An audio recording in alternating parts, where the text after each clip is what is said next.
Alright guys, welcome back to another Road to Platinum video. I don't have any footage of me getting the Platinum because I got a new PS5 since then and I forgot to switch it over to the new one. But, yeah, welcome back. I haven't done one of these in a while.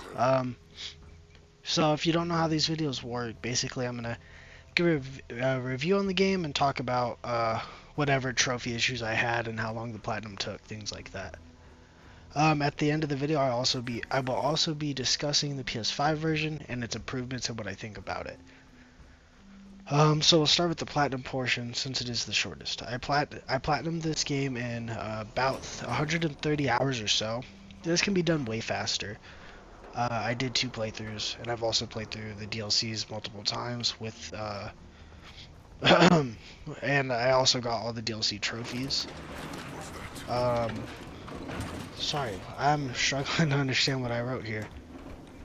I wrote this like 2 years ago, by the way, or a year and a half ago, whatever. When they first announced the PS5 version of the game, I was already done with the platinum, and I was waiting for the PS5 version to come out. So it's been like a year and a half. So I don't know what I wrote entirely. And also, sorry if you hear me breathe and stuff. I'm a little stuffy. I got allergies like always. But I played through all the DLCs multiple times. I did all... Oh, and with all of the DLCs trophies, it took me about 180 hours. None of the trophies are too difficult. Everything's straightforward. The bobbleheads I recommend looking up a guide for on YouTube. And to 100% settlements happiness, I recommend using the spreadsheet by Oxhorn. I will leave it in the description below. It helped me out a lot. And as soon as I started using the spreadsheet, I got the trophy in about an hour or two. That's about it for the platinum section. There's really nothing to explain. It's a fairly straightforward platinum. Everything is pretty easy to accomplish, except for those bobbleheads. I would recommend watching a video. And for for the settlement happiness, look up Oxhorn spreadsheet. I'll try to remember to leave it in the description. But in terms of difficulty, I rate it about a 4 out of 10, with 10 being the hardest. It's an extremely easy platinum, just very time consuming. Like I said, 180 hours with all the DLC trophies. But I think in all reality, you could probably do it in like 65, 70 with the base game trophies and all the DLC. If you're talking about just base game, probably like 50. You could probably do it faster though. Now into the review portion. This is also a very long video, by the way. This may be 2 parts. I'm not sure just yet, but it could easily go into a second part, which will be crazy. But this is the Road to Platinum video I've put the most work into ever. So I have about 6 or 7 pages here for shit to read off my little script. So now we're on to the review portion. We're going to start with the base game, and then we'll talk about the DLCs and things like that after we finish up. In terms of the story, the game is solid. It's a good Fallout game story, you know. I would say in terms of story, I like it more than Fallout 3, but not as much as Fallout New Vegas. Just because Fallout 3, you know how people feel about it. If you meet your dad and then he dies and you're supposed to feel something and you don't because he was never there and he's not a likable character. So, but it's not as good as Fallout New Vegas is, because New Vegas is just, it's kind of goofy. I'm playing through New Vegas right now too. But New Vegas it's just fun. You know, it's a good story for the most part. It's nice. It's a very simplistic story. Your son is kidnapped from the vault. You gotta go find him in the Commonwealth, which is Boston. The story you could finish in about 20 to 25 hours without doing too many side quests. That's what I would say, at least. That's assuming you're doing an entire faction's quest line. You could beat the game in like 8 hours, I'm pretty sure. Like, you could beat the game fast as fuck if you just ignore the factions.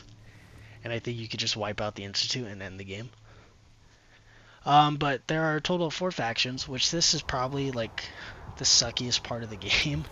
It's the fact that there's only 4 main factions that do anything for the main story. And then, I mean, of course, each DLC has its couple of factions. But that like hit this game hard is not having more than 4 factions. Um, but there are a total of 4 factions you can be a part of, and these will all impact the main story. They're the Minutemen, the Railroad, the Brotherhood, and the Institute. Each of these will have a different impact on the end of the story as well as on certain side quests, and they all also have their own side quests, own settlements, weapons, armor, things like that. But most of the time you're gonna have to kill 2 out of the 4 factions, I believe. I think it's 2 out of 4, from what I've played and remember. Each faction has its own weapons, side quest, and once you join one of the main ones, such as the Railroad or Brotherhood, you cannot join the other one. Each faction has its own weapons, side quests, and locations that are locked to that faction. If you do not side with that faction or start their side quest, and you side with another one, you are not able to do them at a later date, unless you have another save. I think these factions really make the game way more replayable. It offers different endings that can drastically change the Commonwealth. Each one has its own side quests as well as locations that make each playthrough unique for that faction.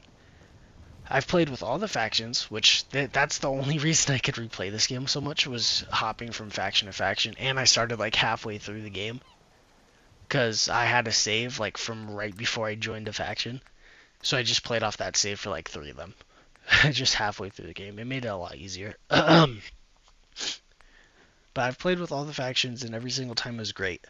I enjoyed it. I thought each faction just offered a big enough variety to make me want to replay through the game multiple times. Because I think I did like 3 or 4 playthroughs, like I said, in the span of like a month, just right after each other, and it was legit like right after each other, because when I play a game, it's usually for a couple hours a day, like 2, 3 maybe at most. So a month means I literally was playing the game every day for the whole month. It's just, I was addicted for a minute there to Fallout. These factions also impact DLCs, but I will not get into how they impact each DLC. But I will talk about how they impact each DLC once we get to that part of the video. But I don't have too much to say about the main story. It's very simplistic in nature.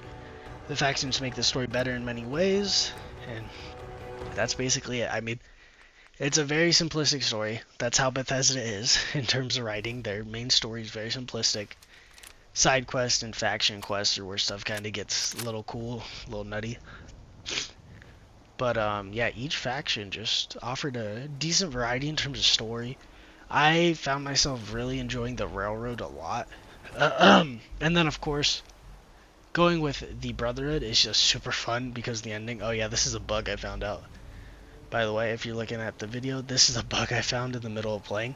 The mountains just shrink when you look at them. I don't know what has happened. This is all PS5 footage, by the way. Oh, I lost my spot. Sorry, hold on.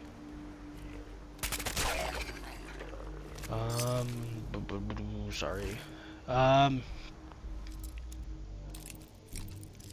Okay. Now to the open world section as well as the graphics. So as I said, this game takes place in the Commonwealth, which is Boston. It's a very expansive map. It flows really well together, and it has this feeling of it. It feels large, but it doesn't feel like it takes forever to get from one location to the next, which is really nice, and always feels like there's something to do around every corner of the map. There's a pretty solid variety starting at the top, which is more kind of like a dead forest, as well as just like open like grass area. Then you have the center of the map, which is downtown Boston. It's very dense, a lot of buildings, many skyscrapers. You have the bottom left of the map, which is the glowing sea, and this is where the nuke actually directly impacted. So it's super radiated and has a lot of high-level enemies here, which makes it a very scary place to go to. And actually, you have to go there halfway through the main quest line, which was really rough.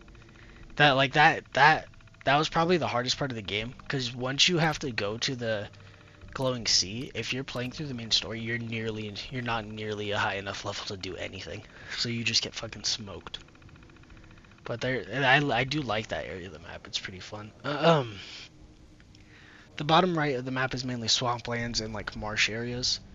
So it's a lot of just water and half submerged buildings and dense trees. The top right is also all coast, though basically the whole right side of the map is just coastline, and it's super sandy and like just cool like beach vibes. It's really cool. I like it. It kind of reminds me of Jaws, parts of the coastline. Sorry. But yeah, I got nice little cabins everywhere. It's a really calm and pretty part of the map. In terms of open world activities, you have random encounters, like always, with every enemy type. There's a couple miscellaneous quests that'll pop up to help a person who is in need in a location, or take them something, or take something somewhere else. Things like that. Side quests happen everywhere. They take place everywhere. There's over 100 locations on the map, named locations. There's a lot of unnamed locations, so it's quite expansive. There's a lot to do in the world, and it makes it feel like you always have something to do. You're never bored, even when you're going from one location to the other, and going from one side of the map to the other. It always feels fresh. It's always fun. There's a lot of very unique locations, and as well as like pre-war bunkers and vaults. There are a couple vaults in the game. Vault 111, of course, is the one you come out of. Then there's Vault 81, actually, if you do side quests. There you actually get a room there, which is really cool to see, because majority of vaults are usually filled with evil things, and it's nice to see a change of pace in terms of vaults. Also in the open world, there's a new system called settlements, which let you basically build your own houses in villages, settlements, whatever. Essentially, there's probably about 2 dozens of them or so, littered throughout the main game and the DLCs. And they're really fun. I sat there for about 10 hours or so making one, and it was just so fun. But you can actually do fairly a lot. There's a lot of depth to it. So you can find the settlement, do whatever challenges are required to unlock it. Then you could send people there, and they'll be your settlers, and you can set up food, water for them, as well as get things set up like shops and guard posts. Like, you can have your own little town, essentially, and have settlers doing different tasks, which is super fun, super unique. Love it. You can just have fun and basically run your own town. It's a super cool system. Again, though, well, not again, but I will say this. This settlement building system, nowhere near as good as Fallout 76's building, but this is still really nice to have in a single player game. Of course, 76's is constantly getting updated because it's an online game and stuff, but this version is very nice. So I do like it. You can also set up defenses and have, sorry. Oh, you can set up like turrets and stuff and have electricity. It's a whole system. There's a lot in there, and I can easily talk about the settlement system for probably an hour. So I'm not going to get too much more in depth with it. But it's super cool. That's a whole new aspect of the game that you wouldn't really expect, and it's super fun. One more thing about the settlements real quick is you can set up supply lines between settlements. So you can have one settler go from one place and have them take food or water or certain supplies to another one. And you can have them connected in this huge supply route thing.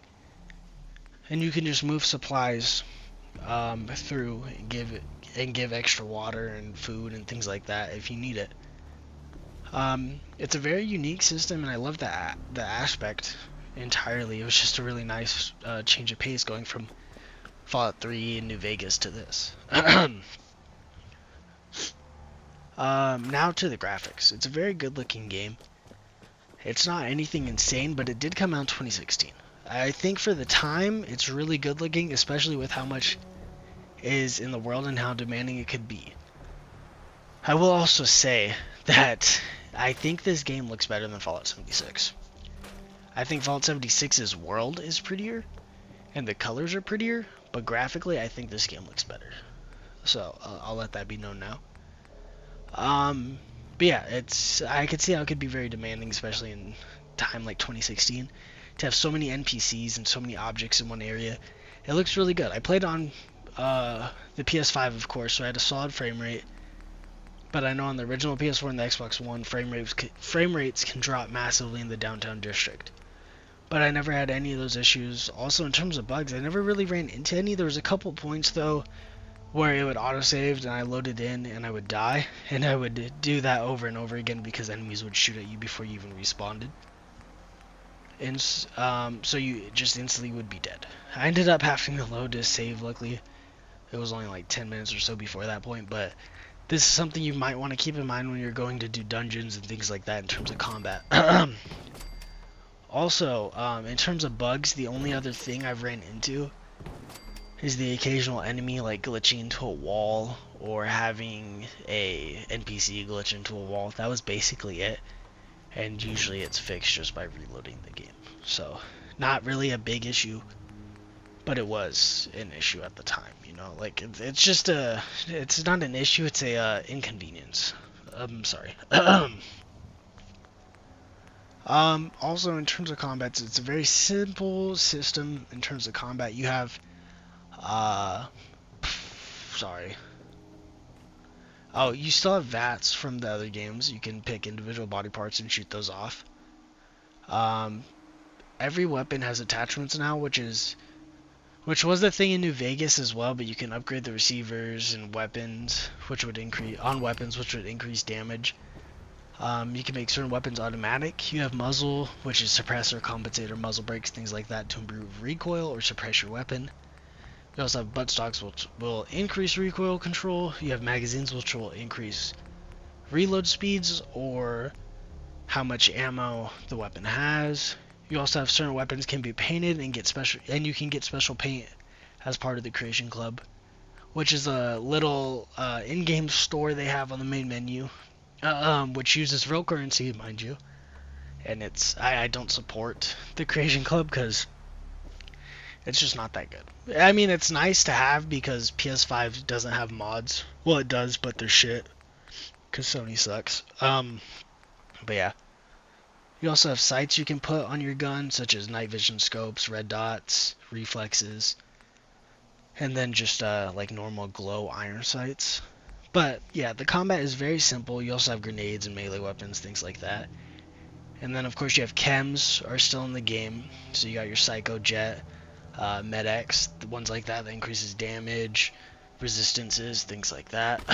There's also bobbleheads, like I said earlier. These will give you a perk that will give you certain percentage for whatever the bobblehead is. So there's like big guns one where you do 5% extra damage with heavy weapons.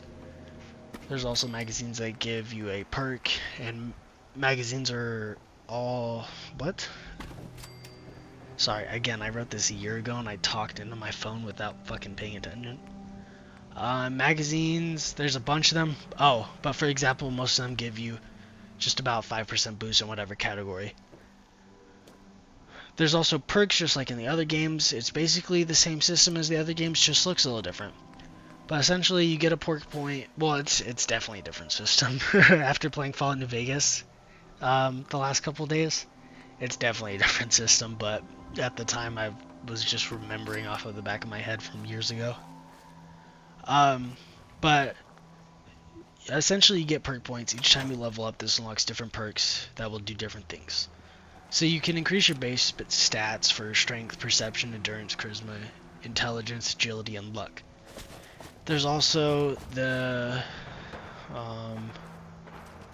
also perks that get you better at lockpicking, pickpocketing. Certain crafting items are also locked behind upgrading that particular perk, such as blacksmith, armor, armorsmith, things like, or armorsmith, blacksmith.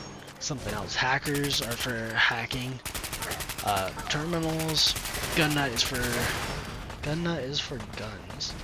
Oh yeah, gun nut is to upgrade guns. Science is for laser weapons, energy weapons, things like that. You also have commando and gunslinger, and that will increase the damage output you do with the certain type of weapon, as well as how much armor you can just ignore.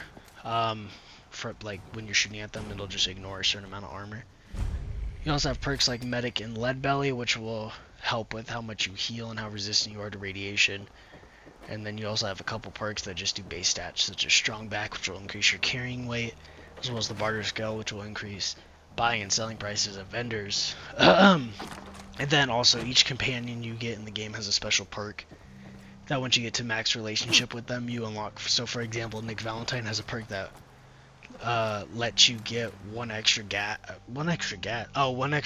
for hacking, and you get that once you max him out in his relationship and do a special side quest. There also, from what I know, there's about 6 or so companions that are all related to main quest, and then there's a couple that you can get from side quests. In terms of side quests, there's actually a lot. There's some machine ones, which will be just fetch quests, but then you have some more extensive ones like Vol 81, for example. That's a side quest, and that unlocks Vol 81 as a place to live. And sorry. It also adds a new companion, and it's just a unique and intriguing side quest. You also have a couple scary side quests, where you'll go to abandoned locations and deal with death claws, and ghouls. In certain cases, it can be quite scary sometimes. You also have a lot of side quests where it's once you go into a building, and they'll just pop up for you. You could go into a building, a side quest will just randomly pop up, and you'll have to do stuff. Such as like Pikmin's Gallery. This is a very unique side quest, and this is an unnamed side quest until you finish it, and then you get like actual requests. And this unlocks a special legendary weapon. That is the last thing I want to talk about in terms of combat. I got off track like a motherfucker right there. Legendary weapons are in the game, of course, and depending on the stars, and things to have. What? Depending on the stars of the legendary weapons, different amount of stars on legendary weapons give you perks.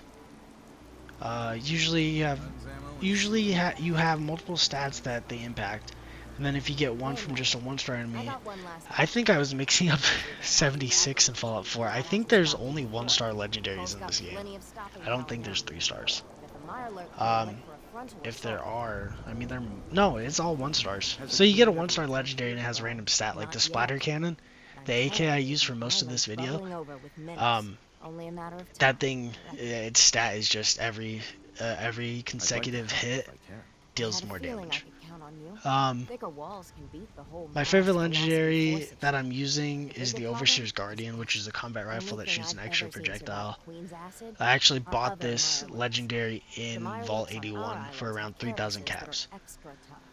Of course, there are also apparel options for armor. Oh shit, sorry.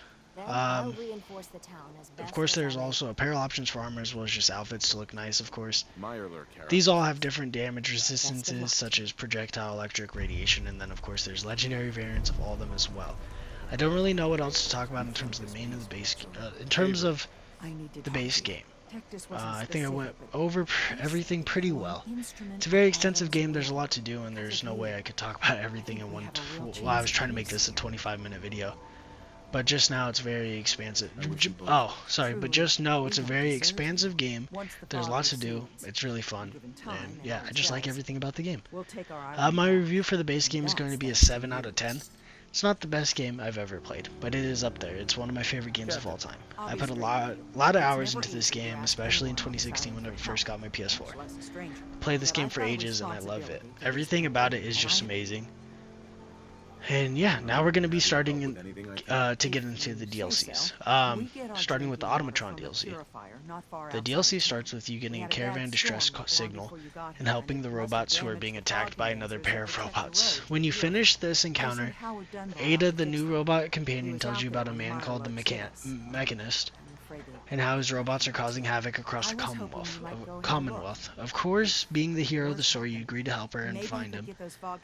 I'm going to... What? I wouldn't ask a stranger to stick their neck out on our behalf, unless I was willing to pay a fair share. I'm just gonna... for the quest, you hunt him down and see why he's basically just making the robots attack people. The DLC is about 2 to 3 hours long of a new quest line, if I'm remembering correctly too. The Mechanist was also a part of Fallout 3 as a side quest. This DLC also introduces robot customization. You can create as many robots as you want and use them as companions and have them actually work in the settlement. And you can mix and match parts from Protectrons, Assaultrons, and everything else. It's a very cool system, and it adds endless possibilities for the type of companion you want. And the robots can be used in every situation because you can just swap out a part if you need them to do something different. It's really cool, and you can customize the paint on them and make them look cooler. If you want... what? I think it's a really cool system, and it actually adds a lot of new depth for the game. So, for such a small DLC, cheap DLC, as well the DLC... What?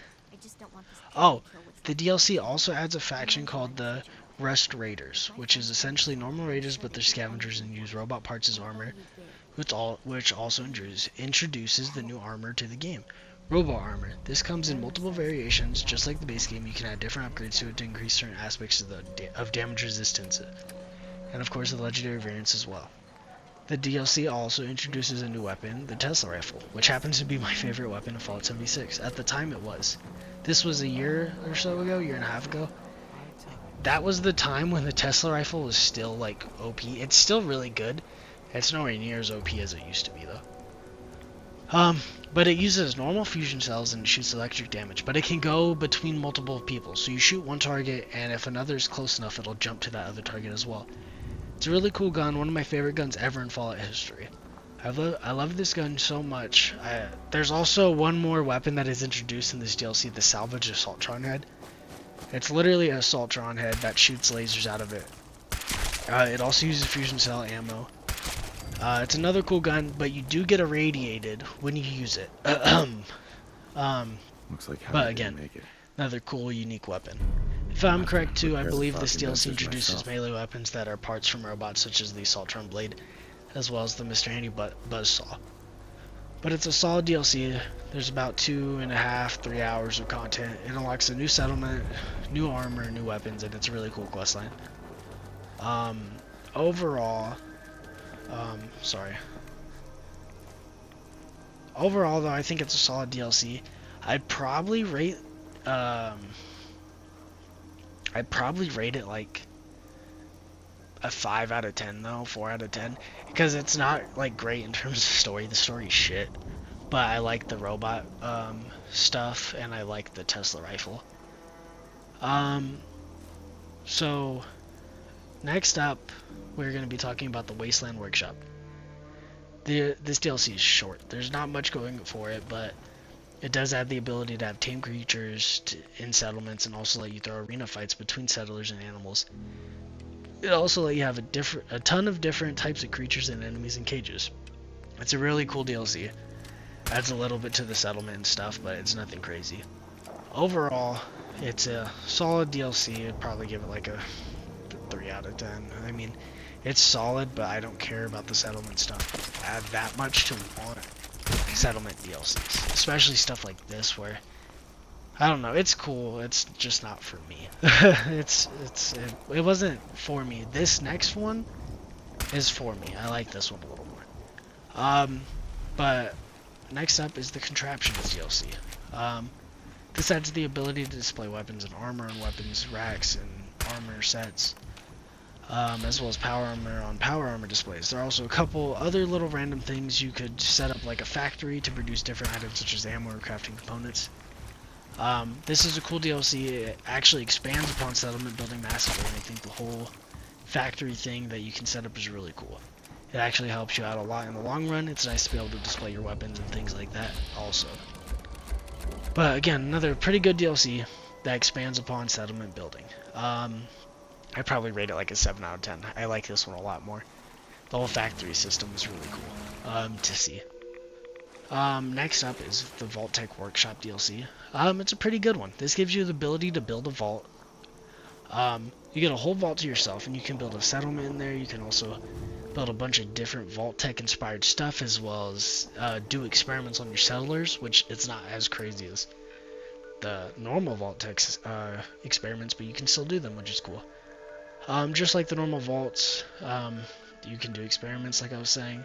It's very cool DLC. Again, adds a little bit to settlement building. Like the...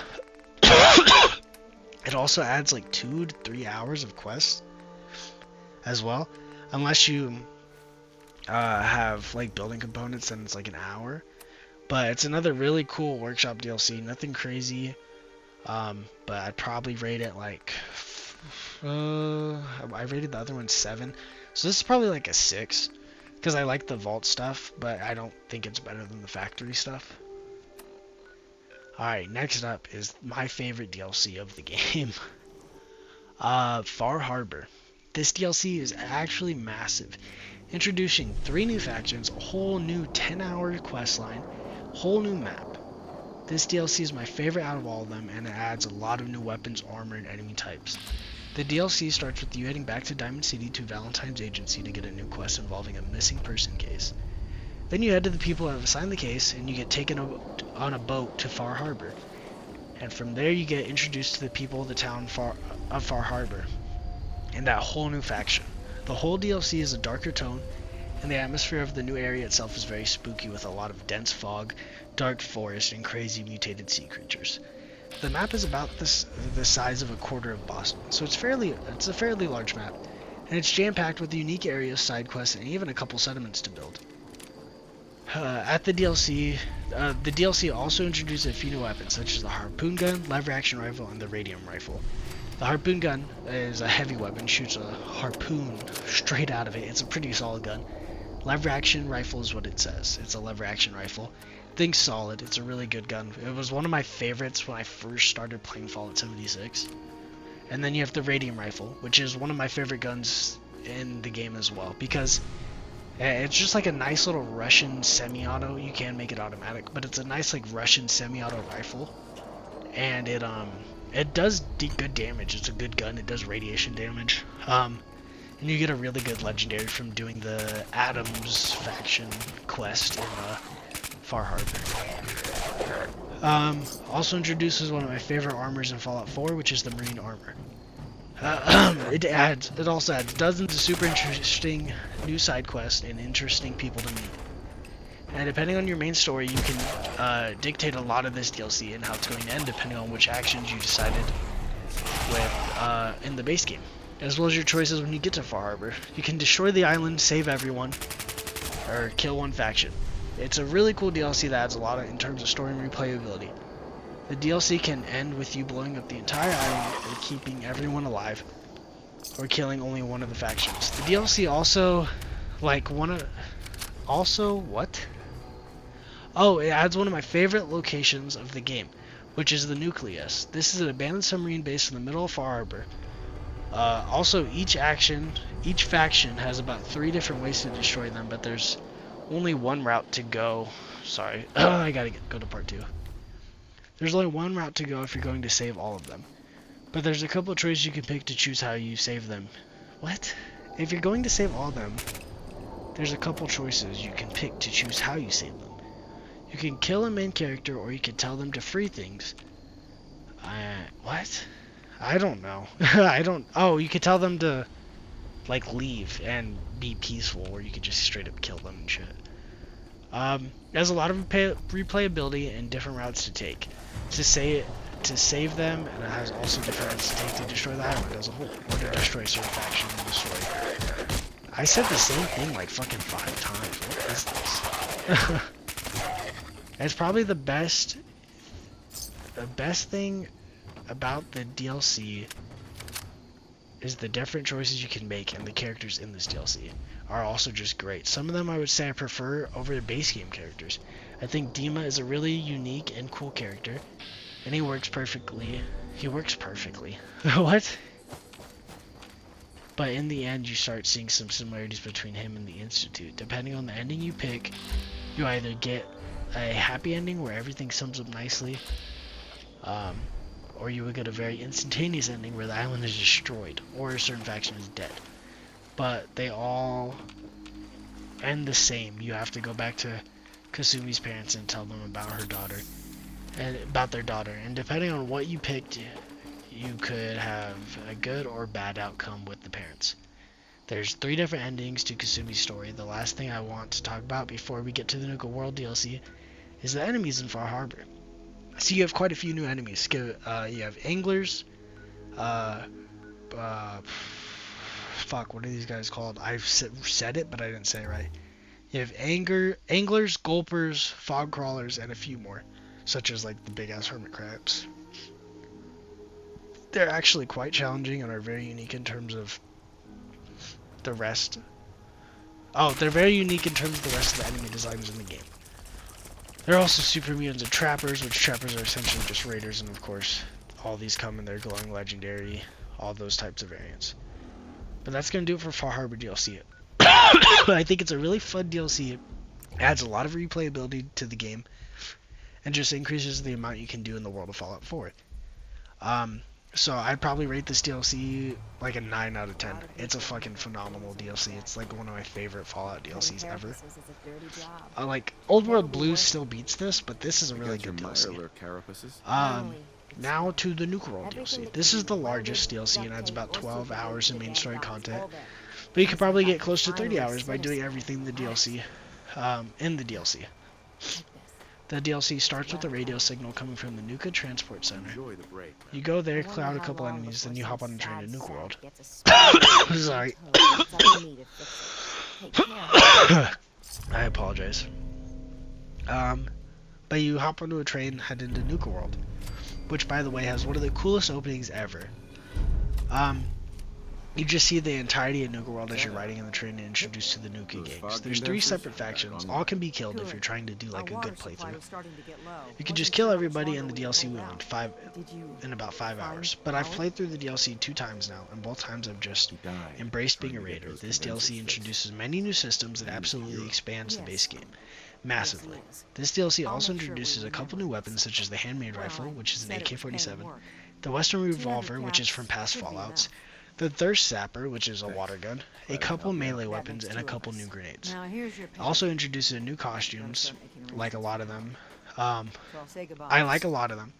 And each gang has its own style armor that is also introduced. On top of the new factions for the raiders, there's a couple new creatures as well, such as the Gator Claw, the Ants, which like bullet ants, the big ones, rats instead of roaches, and mole rats, and cave crickets. The story essentially is you're trying to take control of the gangs and get them all in check. You essentially become a raider overlord, and you can send out gangs to take over settlements in the Commonwealth. And have this massive amount of settlements and raider settlements all over the map.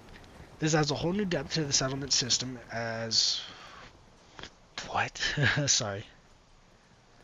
This also introduces some new supplement items and some new management to the game. Supplement items. Oh yeah, to the game. It also introduces a new map which is roughly half the size of Far Harbor. But there's a lot more verticality to this map, with there being multiple different types of amusement park, multiple floors to massive buildings, and a very dense area to explore in the parks. There's also a lot of just empty land throughout, but it somehow feels larger than Far Harbor. I think it's just because of how dense everything is and how much there is to look at and explore. Of course, just like Far Harbor, there are side quests. I would say these are a little more interesting and fun to do than Far Harbor's. There's also kind of this endless cycle you can do with the gangs where they'll just give you quests to do, and there's like probably 10 or 15 that it cycles through until they eventually just basically repeat. But they give you something to do in the game. I find them quite fun. There's also a couple just really crazy throwing out their ideas in some of these side quests, and some of them are just insane. This DLC for me at least reminds me more of Fallout 3 and New Vegas in terms of writing, exploration, and enemies and things like that. It's kind of nostalgic. Also, I'm not going to spoil anything, but this deals with ghosts, like actual ghosts. Oh, this DLC has ghosts, like actual ghosts, just so you know. But that's all I'm gonna say about this. It's the only one where I didn't go for all the trophies though, because it's a really long DLC and I didn't feel like doing all the extra stuff by the time I got here. But yeah. But in terms of all the DLCs together, it's probably a 7 out of 10 for all the DLCs, like combined, like average.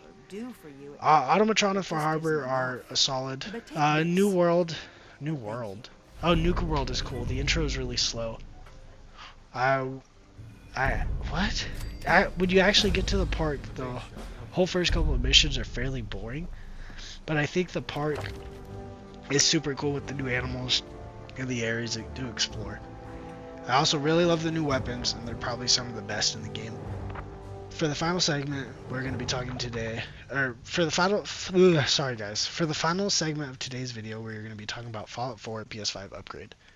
I wrote this 1.5 years ago, guys. It literally says January. I'm filming this in June. It says January last year. So, almost a year and a half. But anyway, the PS5 version of Fallout 4. At launch, when they first had the PS5 version come out, I'd say it was kind of rough. I ran into a solid amount of bugs like early on.